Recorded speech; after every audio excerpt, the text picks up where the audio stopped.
Next kinematics की एक और टाइप आ रही है, इसी से रिलेटेड हम एक और क्वेश्चन डिस्कस करने लगे। A particle is projected vertically upward from point O with initial speed. ये एक पार्टिकल है और इसको पॉइंट O से प्रोजेक्ट किया गया है with initial speed 12.5 meter per second. At the same instant, another particle is released from the rest at the point 10 meter vertically above. यहाँ से सेम इंस्टेंट यानी कि ये है 10 मीटर की हाइट है,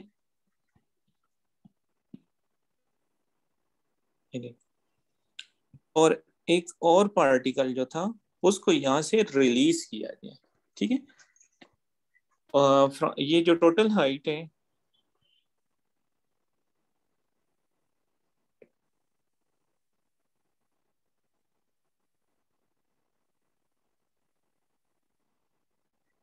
ये 10 मीटर है।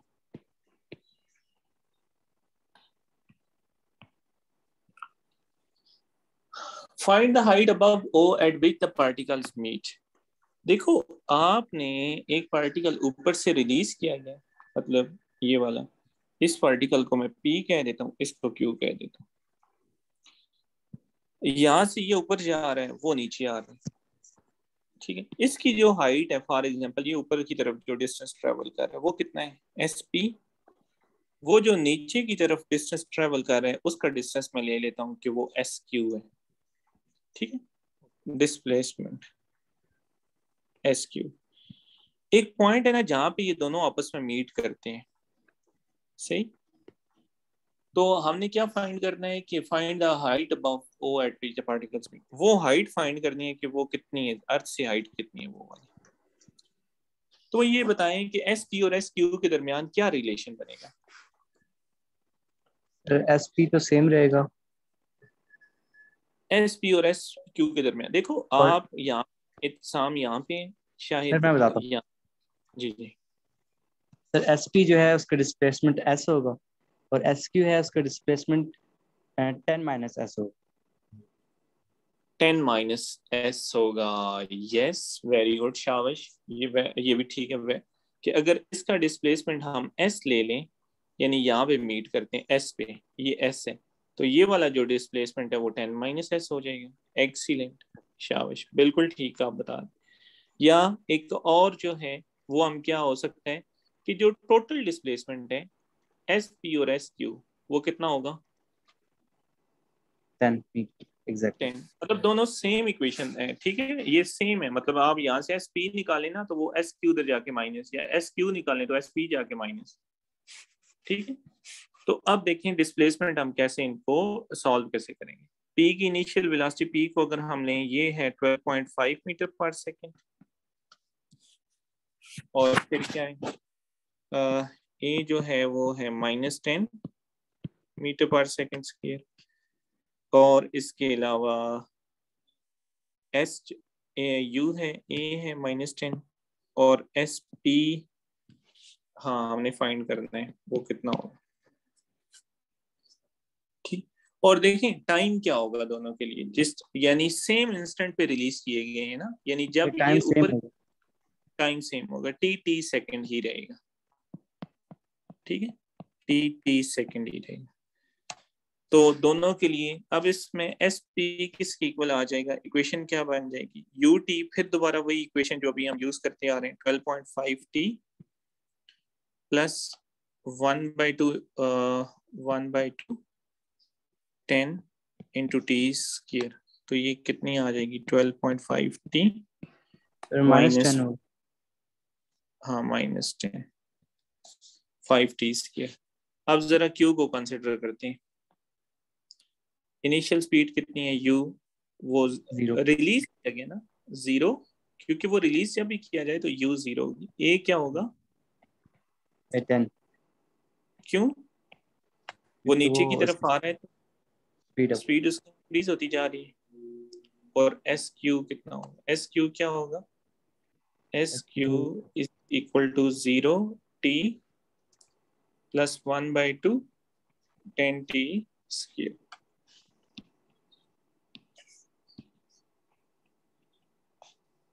तो ये आ जाएगा 5t²। तो अब इन दोनों को इक्वल उस इक्वेशन में पुट कर दो, यानी 5t² plus 12.5t minus 5t² is equal to 10। तो 12.5t is equal to 10 and t is equal to 12.5 divide हो जाएगा। ये सॉल्व करें जरा, क्या आती है?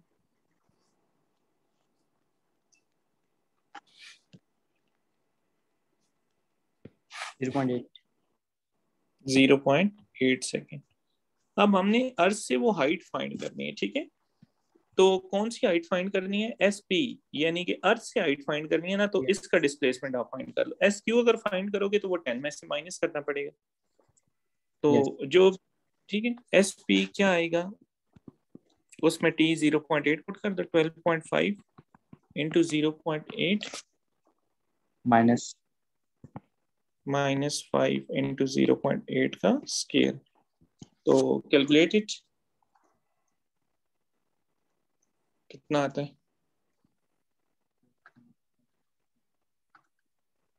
6.8 मीटर। कितना? 6.8 metre. Got it? Yes, clear. Any तो प्रॉब्लम? इसमें बस एक क्वेश्चन है कि जी। अभी जो हमारा मैकेनिक्स का पेपर है उसमें ऐसे क्वेश्चन तो नहीं आएगा कि ये जो पार्टिकल सेकंड पार्टिकल है ये बाउंस बैक करेगा और फिर ये मीट होगा? बाउंस बैक करेगा? नहीं, ऐसे मतलब जो केसेस ऑलमोस्ट हम सारे डिस्कस करें। अगर बाउंस बैक वाला भी कोई आता है, वैसे बाउंस बैक वाला इस तरह नहीं आता, वो एक आता है डिफरेंट थोड़ा सा बाउंस बैक वाला। वो जब आएगा तो इंशाल्लाह वो भी डिस्कस करेंगे। इसमें जितने भी पॉसिबल केसेस है ना वो अपने साथ सारे डिस्कस करेंगे। नेक्स्ट आगे देखें, एक है the object is release from 125 metre height above a horizontal ground. एक ऑब्जेक्ट है,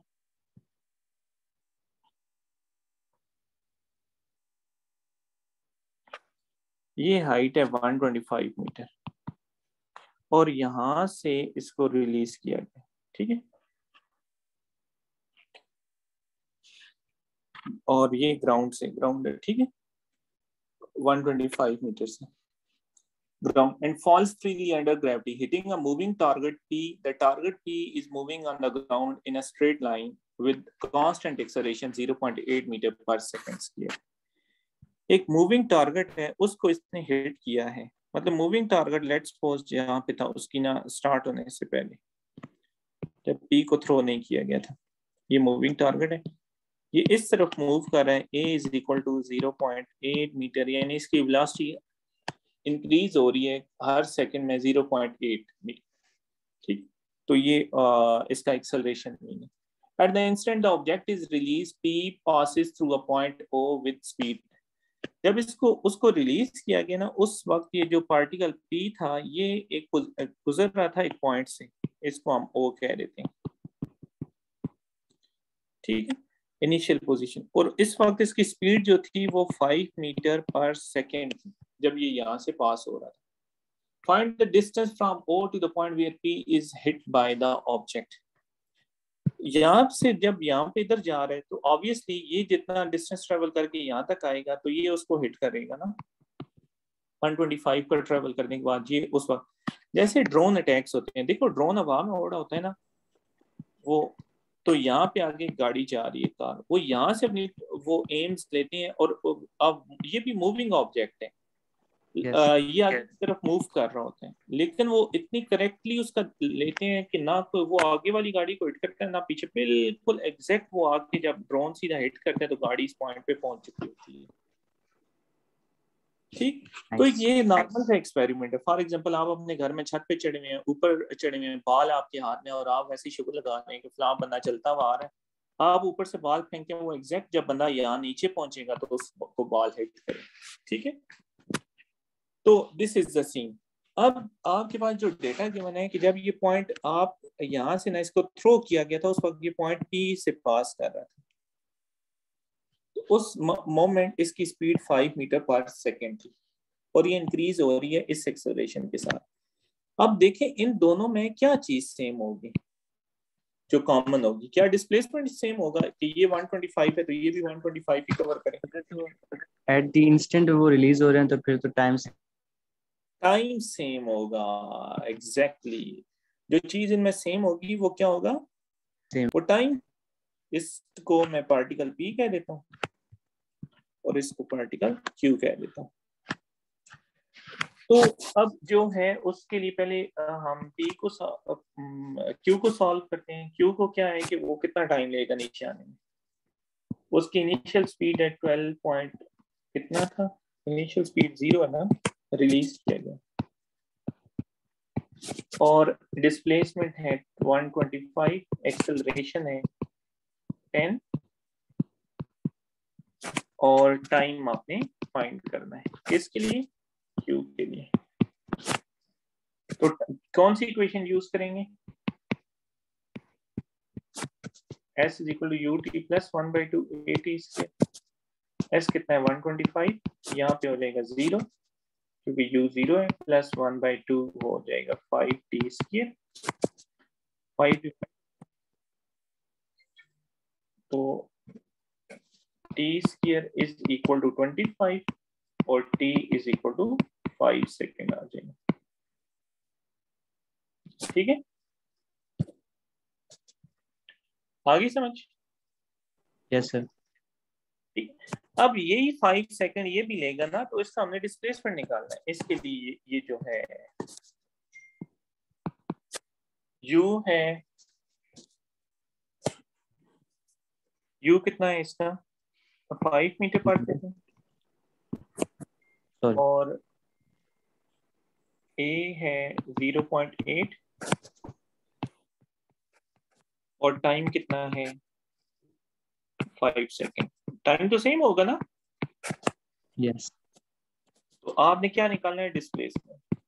अगेन वही इक्वेशन यूज करना है। S is equal to ut 5t। 5t की वैल्यू गिवन है ना, कितना है 5 और डिस्प्लेसमेंट हमने फाइंड करना है प्लस 1/2 a कितना है 0.8, t कितना है t स्क्वायर आ जाएगा 25। इसको जरा सॉल्व करें कैलकुलेटर पे, मुझे बताएं क्या आंसर आता है।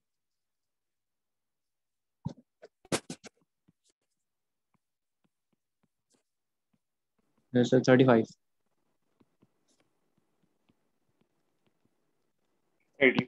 Metre. Got it? Got it. Any question? कि वो जब नो। मूविंग करेगा तो उन दोनों की क्या सेम होगी? टाइम सेम होगा।